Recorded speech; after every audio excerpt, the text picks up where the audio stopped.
Hello friends, Mr. Burrell here. We are starting a new unit. This unit is all about right triangle trigonometry. You've dealt with right triangles before. You may not be super familiar with this word though and what this means. That's what we're going to get into in this unit. So we're going to start talking about trigonometry, a whole new and exciting branch of mathematics. But before we get into anything crazy with trigonometry, we're going to start with basically kind of some review, laying some groundwork. So what we're going to talk about today is identifying sides and the Pythagorean theorem. This very first lesson is identifying sides and reviewing the Pythagorean theorem. So by the end of class today, these are the things that I hope you're able to do. By the end of this video, I want you to be able to use the Pythagorean theorem to find missing sides of a right triangle. I also want you to be able to identify the opposite, adjacent, and hypotenuse sides of a right triangle given an angle. So those are the objectives for today's lesson. So to start, what is the Pythagorean theorem? We've heard that before, we've used that before, you learned it before, but what is it? What is the Pythagorean theorem? You might have heard the Pythagorean theorem expressed in terms like this: a squared plus b squared equals c squared. This is the Pythagorean theorem. But without context, that's just a bunch of letters. So what the Pythagorean theorem says, that if I take this right triangle, any right triangle, label each of these sides that are touching the right angle as A and B, and then this side, the hypotenuse, that's across from the right angle, as C, A squared plus B squared will be equal to C squared. Or in other words, another way to think about it, let me switch colors here. If I were to draw a square off of this side, and this side, those weren't perfect squares, but you kind of get the idea. If I were to draw a square off of each of those sides, the area of this square plus the area of this square would be equal to the area of this square. That's what the Pythagorean theorem says. If I were to take the area of the squares drawn off of each of the sides, A and B, those squares' areas would add up and equal the area of this square off of C. If you're not convinced, let me illustrate something for you.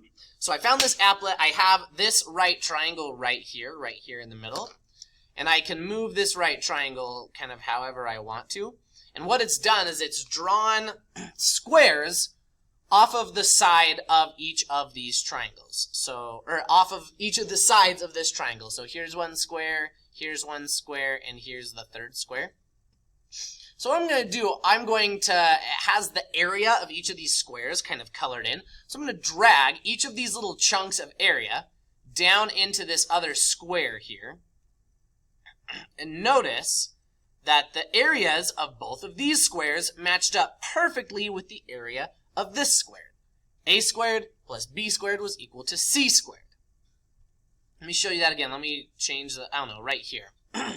So I made the triangle a little bit like bigger maybe, and I'm going to drag each of these area chunks down onto this other triangle. Notice what happens. Notice what happens here. It still matches up perfectly. The area of these two squares added together equals perfectly the area of this square. That's pretty cool. That is pretty cool, and that's what the Pythagorean theorem states. So with that in mind, kind of with that background story, that context, we can use the Pythagorean theorem for a lot of things. But before we talk about that, just a little bit of history behind the Pythagorean theorem. Pythagoras, ironically named, was a Greek mathematician who lived way, a long time ago, 2,500 years ago, between 500 and 600 BC. And this relationship, the Pythagorean relationship between the sides of a right triangle, it was used long before Pythagoras discovered it, but he's kind of credited with discovering it and using it the most. And the Pythagorean theorem brought about a lot of other mathematical discoveries that we know today, especially when it comes to trigonometry. So if you hate the stuff that we learn in this unit, you can kind of blame him. So there's some people who have formally proved that the Pythagorean theorem actually is real. I showed you that little illustration with the pictures But Pythagoras obviously like proved that the Pythagorean theorem exists. Bhaskara, some guy born in India in the 2nd century AD, he also like wrote his own proof of the Pythagorean theorem. And Garfield, as in President Garfield of the United States of America, also wrote a formal proof of the Pythagorean theorem. Even a president was a little bit of a mathematician. If you're curious about that, you can like search up Pythagorean theorem proof, President Garfield, and you can kind of see his work there. Pretty cool though, pretty cool history behind where the Pythagorean theorem came from. Okay, so now let's use the Pythagorean theorem in context of a right triangle problem. So here, the instruction is to find the value of x in each triangle. So if I go ahead and label, let me change colors here. If I go ahead and label the sides of this triangle as A and B, the two sides that are touching the right angle, and then C, the hypotenuse, the Pythagorean theorem says a squared plus b squared equals c squared. Well, in this triangle, it would be 8 squared plus 15 squared equals c squared. Okay, well, let's see, 8 squared is 64, 15 squared I think is 225. So 64 plus 225, let me plug that in my handy dandy calculator, I get 289 equals c squared. Is that my final answer? Is that the length of this side? No! That's way too big. Good grief. If this side was 8 and 15, this one can't be 289. That's because 289 is equal to c squared. Well, how do I undo squaring something? I square root that something. So c is going to be equal to the square root of 289, which is 17. So the length of this hypotenuse side of this triangle is equal to 17. Okay? Let's take a look at this triangle right here.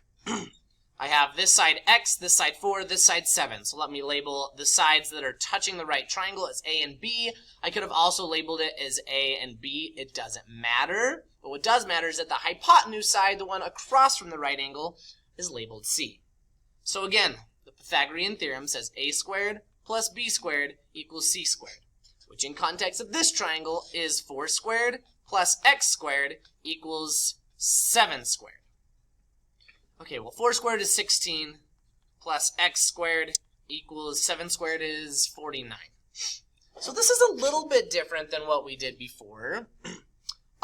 Because now I need to get x by itself here. Well, what would I need to do to get this x squared bit by itself? It's being added to 16, so I better subtract 16 on both sides, which would give me x squared equals, let's see, 49 minus 16 is 33. Is that my final answer? No, it is not. X squared equals 33 is not my final answer because I have to square root both sides. And the square root of 33, let's write it over here, is 5.74. I'm not going to get all nice whole numbers like this every time. Sometimes I'm going to get decimals, and that's fine. Okay? So x equals 5.74. Okay? I'll leave these up. I want you to try these ones on your own and try to think of this one. I also want to give you an example of a right triangle. Say I have a right triangle here, 3, 4, and 5. But what if I didn't tell you that that was a right triangle? What if I just gave you this triangle and said the sides are 3, 4, and 5, and I asked you if it was a right triangle? Well, if this is a right triangle, then 3 squared plus 4 squared, the two smallest sides added together, must equal 5 squared. If this is a right triangle, that Pythagorean theorem must apply. That Pythagorean relationship must exist. Well, this is 9 plus 16 equals 25. 9 plus 16 is 25. So yes, this is a right triangle. If that relationship did not exist, it would not be a right triangle. Okay? So again, you can pause on this slide, take a look at some of those for practice. Pause on this slide, take a look at that for practice. So now moving on, in this unit, we're going to be talking a lot about right triangles.